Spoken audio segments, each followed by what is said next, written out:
I received a message today that honestly made me stop reading halfway through. Not because it was long, but because it was heavy. The kind of heavy that sits in your chest. The kind that makes you reread a sentence, hoping you misunderstood it. I had to take a breath before finishing it, and I'm going to read it exactly as it was written. No edits, no softening, and if this is your life right now, I need you to sit down, because this is not just a story about cheating. This is about humiliation. This is about betrayal layered with symbolism. This is about discovering the truth in the most violent, emotional way possible. I don't even know how to process what happened. My wedding was supposed to be in 2 days. Everything was ready. The venue was confirmed. The guests had RSVP'd. My family had flown in. The dress was hanging in the guest room. I trusted him. I trusted her. She was my friend. Last night I went home early because I forgot some documents. I walked into the house and heard laughing upstairs. I thought maybe my fiancé invited someone over to help with wedding prep. But when I opened the bedroom door, she was wearing my wedding dress, and he was behind her. I froze. I didn't scream. I didn't cry. I just stood there. They both looked at me like I had interrupted something normal. 2 days before my wedding. With my dress, I feel humiliated. I feel stupid. I feel destroyed. I don't know what to do. Please help me. Take a breath, because that is not just cheating. That is violation. That is symbolic desecration. First, if this happened to you, your reaction, freezing, is normal. When betrayal is that extreme, your nervous system shuts down to protect you. It's called a freeze response. You didn't scream because your brain was trying to survive the moment. You didn't cry because shock overrides emotion at first.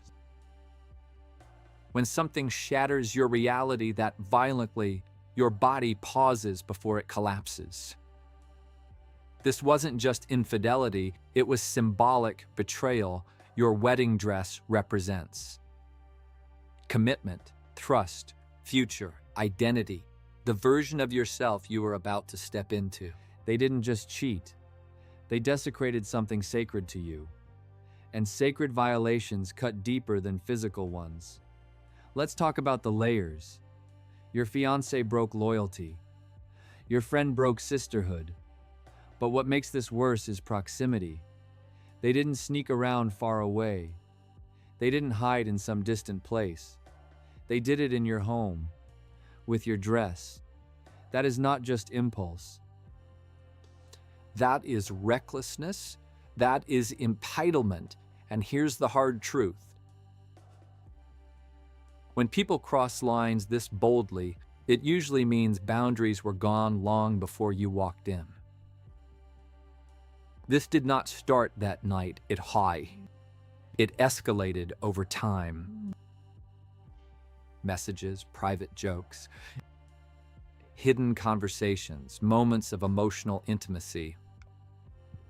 Affairs rarely begin in the bedroom. They begin in secrecy, and this wasn't spontaneous. It was progressive. And the fact that they were comfortable enough to use your dress means their moral line had already dissolved. Right now you may be thinking, how long? Did everyone know except me? Did they laugh about it? Was I the only one blind? Stop. Humiliation is a natural response. But their behavior does not define your intelligence. Trusting someone you were about to marry does not make you foolish. It makes you human. Love requires vulnerability. And vulnerability is not stupidity. The shame belongs to them, not you. You were planning a future. They were betraying one. Those are not equal positions. Let's address the terrifying question. The wedding is in 2 days. What do you do? Here is the grounded answer. You do not marry someone who betrays you this close to commitment. Because if this is how he behaves before the vows, marriage will not transform him. Marriage amplifies character. It does not repair it. If he could stand behind your friend while she wore your wedding dress, 2 days before promising lifelong loyalty, then he has already shown you who he is under pressure. And if he could risk losing you 2 days before the wedding, he already calculated that you might stay, and that calculation is dangerous. It means he believed your love would override your boundaries. Right now you need distant, legal and financial clarity, a support system that prioritizes you, evidence saved, time before public announcements. Do not make decisions out of rage, but do not minimize what happened. Do not let embarrassment push you into silence. Canceling a wedding is painful. It's humiliating. It's expensive. It's logistically overwhelming. But marrying someone who betrayed you like this, and discovering deeper betrayal later, is more painful. This is not a misunderstanding. This is not a one-time mistake. This is betrayal at the highest level of intimacy, and clarity before vows is a painful gift. To the woman who wrote this, you feel like your future collapsed, but what actually collapsed was an illusion. The version of him you believed in, the version of her you trusted.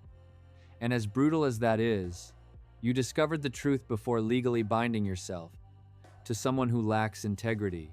That is not loss. That is protection disguised as heartbreak.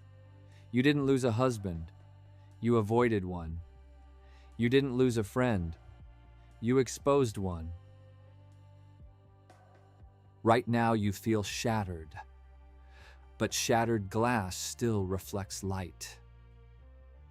And one day, when you're standing in a room full of people who actually respect you, you will understand that walking away was not weakness, it was survival. And survival is strength. Curious to hear your thoughts? Comment below. More coming soon.